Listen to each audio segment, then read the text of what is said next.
name is Mike. Here at Highland Hill Farm, we're going to talk about how we mulch trees. And the first place we start at is out here in the woods to give it a good idea of how trees grow naturally with its own type of mulch. On the ground you can see there's a bunch of leaf litter, old leaves that fell off the tree. We're actually in December right now, and you can see that there's lots of leaves on the ground, and the leaves are the tree's mulch.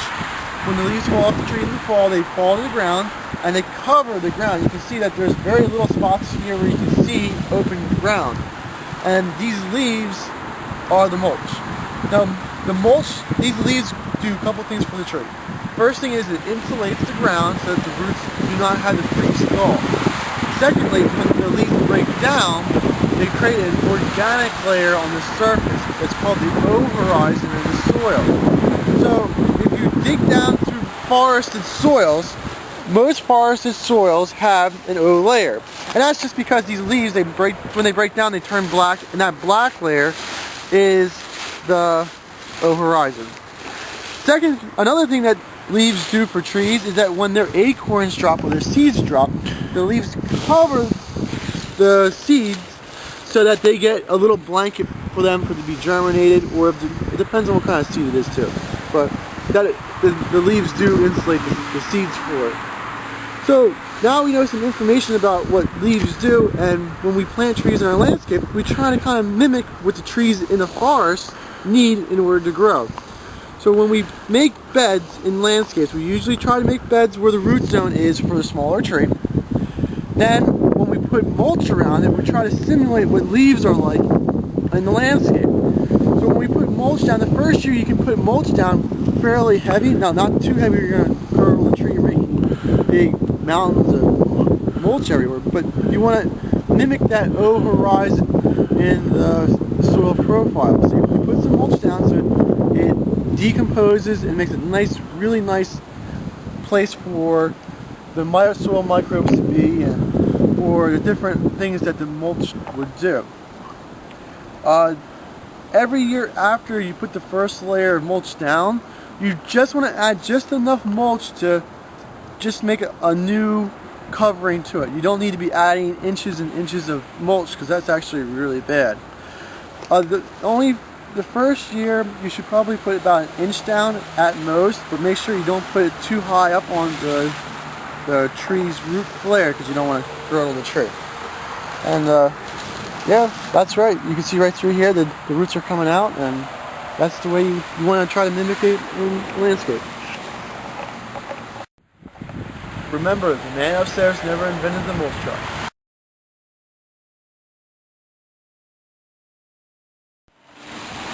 Here at a parking lot, you can see an oak tree, and we're just taking a look at the mulch bed around it. I do like the mulch bed. You can see that it's not too much mulch. You can see some of the dirt coming through.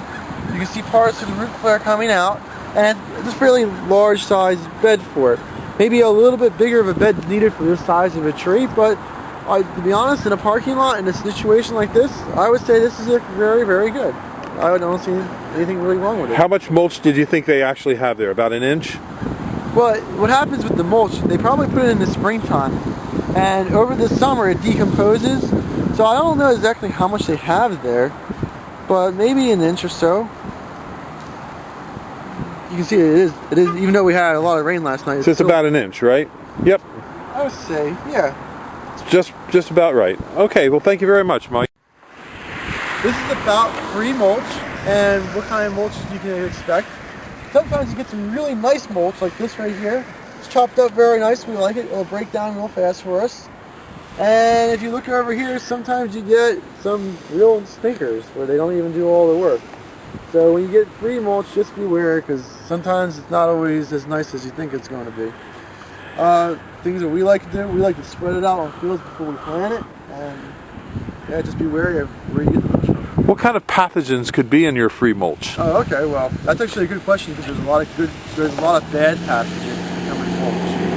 The most notorious one is a disease that attacks maples. So when you have mulch for maples, just be careful of where it comes from, and make sure that the wood chips themselves are not maples, because that's a real serious problem that they have. You can have a healthy maple in your landscape, If you put mulch around it, you could actually be infecting that tree, dooming it to die, and dooming any other maple in the soil whose roots can grow into that soil where the mulch is at to die for the next 7 years.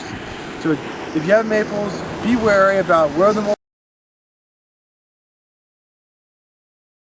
comes from, and make sure it's not from a maple that has already died. Okay, now we're here in Bucks County, Pennsylvania. What other bugs could be present in mulch?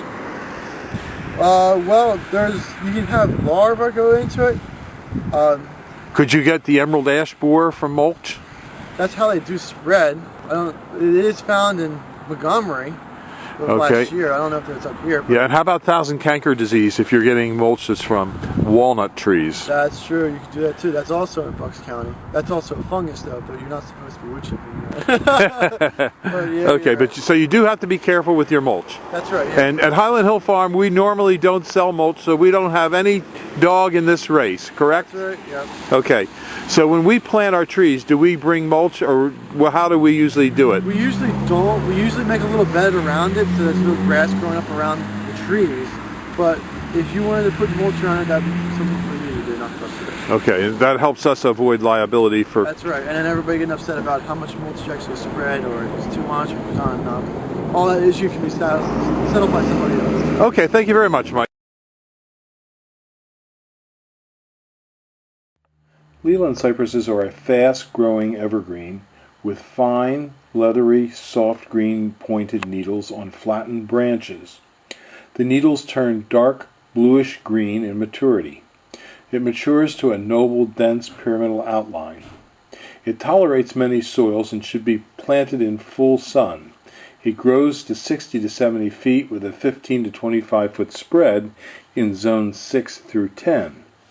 It does, however, live and thrive in shade, but it will be a weaker, more open form. We like to plant the Leyland cypresses between 5 and 8 feet apart. 8 feet is the best separation for the Leyland cypress. We like to also trim it to a single leader. If it's a wet and windy location, this plant will probably fail because its root system is not conducive to staying in wet soils with windy conditions. We deliver this plant in 3 forms. We can have seedlings, bare root seedlings, potted plants, or large balled and burlapped trees. We also can install for you. So give us a call at 215-651-8329 for your Leyland cypress.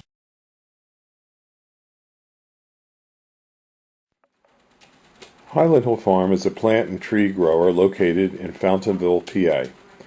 We will give free landscaping plans that we draw up for our customers.